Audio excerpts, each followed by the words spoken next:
Put the gun down. I won't run. Yeah, I'm good. I felt that the moment we met. That connection. What? Forbidden love. Oh my god, can I just shoot this guy? Sean D, play nice now. You got the stuff, Pierce? Allow me, friend. You did that on purpose. All right. Let's go stag hunting. Hey guys, it's Bananaowns here bringing you episode 23 of my Saints Row the Third Let's Play, and like with the past couple ones, we're going to keep moving our way through the main story of the game. As you see here, I sped up this quite a lot because it was just some driving thing, and it was getting old watching driving over time. So maybe not in every single video I'll speed up the driving, but in the ones where like this was a significantly longer video in terms of what I've been releasing for the past few weeks of Saints Row videos. So this one is significantly longer. It's a little bit like 15 minutes instead of like 10 minutes that I've been doing. So yeah, so there's going to be some things that are going to be sped up here. So you got to burn down these banners and then go back to the Saints HQ and get ready for a holdout. And this is going to be a really easy mission. It takes quite a lot of time. There's going to be another spot. I'm going to speed up on the way back, and I'm going to speed up during another part where I ran out of rocket ammo and had to wait a little bit, and it was really frustrating because it was boring. So I'm pretty sure you don't want to watch it because I was bored playing it, and I don't think people watching this will really enjoy it at all. So I want to talk about, in terms of talking about serious things in my Saints Row the Third Let's Play, I want to talk about something called constructive criticism and what that really means. I just got a YouTube comment the other day on one of my Dishonored videos saying, no, let me bring it before. Let me not ruin this guy's moment to shine. I'm not going to say his name, but I'm pretty sure if anyone really cares, they can fucking find it if they want to. Okay, let me pull this up here. So basically, you got to defend the Saints HQ, and you got to fight off all these guys. And okie dokie then. So throwing grenades and this rocket launcher. See, this is the time where these upgrades come in handy. If you do what I did now, you can pay for unlimited ammo for all your weapons. And that's a pretty good way to go because it really helps. Okay, now back to this Dishonored guy. So I got this comment that said, "Banana, I just want to give you advice. If you cut down your Nebraska of Let's Plays, you can focus on just only one. Therefore, you'll put a lot more of your quality into it and recover more praise." First of all, I'm not even going to get into the way he phrased the sentence and stuff, but see, like, constructive criticism would be like, hey, I really would suggest that you stick to one game at a time so you can focus more on one game and otherwise make a better product. And that's what you said, because you can say, like, your schedule right now is, like, too fracturing and you're not getting enough done in one game in a week or something like that. That's a good constructive criticism. You don't just say, okay, first of all, Banana, I want to give you advice.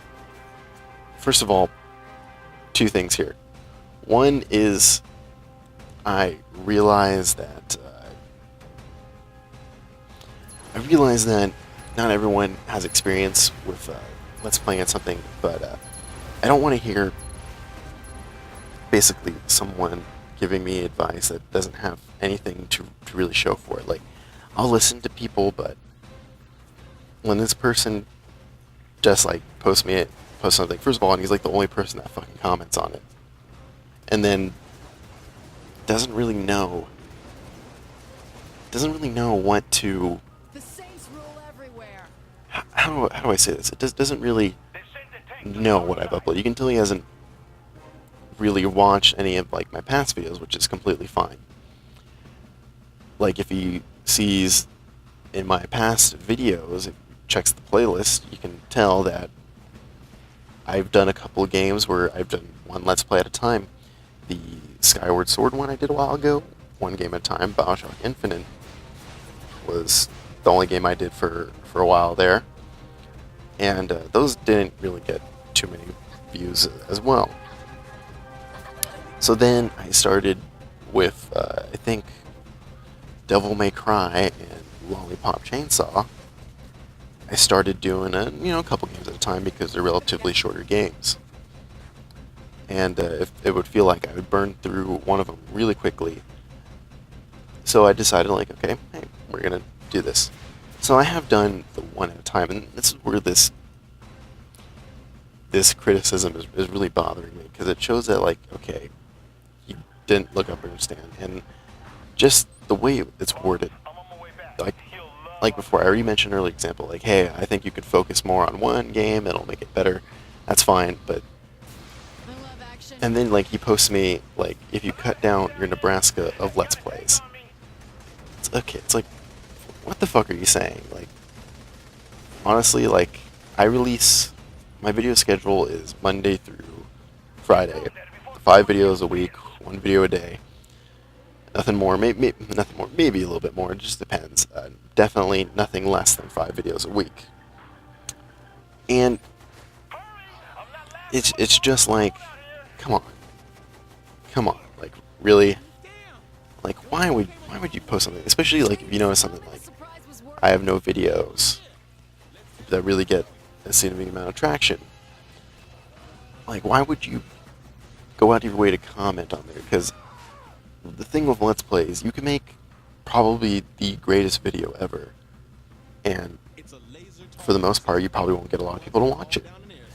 Especially like if you're unknown, and if you're unknown like that, and basically it's difficult to get a lot of praise. So this person's saying focus on one game so you can put more of a quality product together.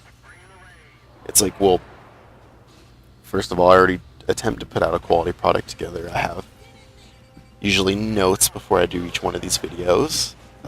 If I don't have anything really topical to talk about, like, well, this is not really necessarily topical, but if I don't have anything that I really want to talk about, I'll basically move on more to the game, as I do every now and then, because most of these I don't really talk about the game, which is kind of funny. But yeah, so, like, it's just there's a line between constructive criticism and being an asshole, and this guy, I think, just crossed the line a bit. I take what he said to heart. I gotta listen to that. I don't think sticking to only one game is necessarily going to help me out here. I think it also helps me keep these games fresh, because if I am having a problem playing one game, or if I'm feeling a little bit pressured in one game, I can move on to the next game and take some time off. And I think overall that's making these better, is that I have a little bit of breathing room. I can record videos in another one, and such and such and so on, and just it keeps me more in tune with what I'm doing. Yeah, it keeps me more entertained. It keeps me willing to. How am I phrasing it? It's like you're trying to eat a big meal, and you really want to finish this meal, but you're starting to get full. You don't just keep eating the same, like, French fries, just plain. No, you put some ketchup on it. You do something a little bit different, or to keep doing it. So in a sense, that's what I'm doing here. I switch off between games because I like Let's Playing, and I really want to keep it fresh. So by doing a couple games at a time, it keeps it fresh for me. I don't feel overly bogged down by one game, because if I really don't like what I'm playing, or if there's like a particularly difficult part or something, I always can go play the other game and not have to worry about getting through that. At least right now, I can take a little time off, recover my head. And I think I really like that. So I see this guy's comment like, hey, if you focus on one, you might be able to make like a real you can make like maybe a high quality one. And I can definitely see where that's coming, but just don't be a dick about it. I think that's all I'm trying to say. Like, don't say it my Nebraska of Let's Plays, because I don't know if it's me. I like that. If it's like, if it's like, oh man, I don't really don't know how to describe this. If it's like, I like reading criticism, but I need a little bit of base. I need some, I don't want to say proof, but there needs to be some sort of like, hey, I can understand here, I can back up what I'm saying, either from personal experience or from basically the other one. So you see here right now, I didn't cut off this cutscene like I normally do, because it leads directly to a choice. You can hand over Josh to the Stag or to the Saints, and I'm going to give him to the Saints because you get a cool little homie in the form of Nightblade, the vampire hunter. And anyway, guys, that about wraps up this one. So, pretty serious topic here, and I'll see you in the next one.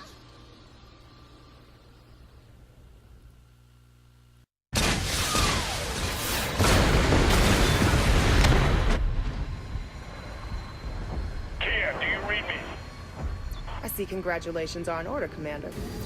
Not quite. The Saints are still at large. I'm sending some intel over. I need leverage on the Saints. Bring in the target for questioning. They're going to run to ground. Digging them out won't be easy. If it were easy, I wouldn't waste your time. Understood, sir. I'll find her.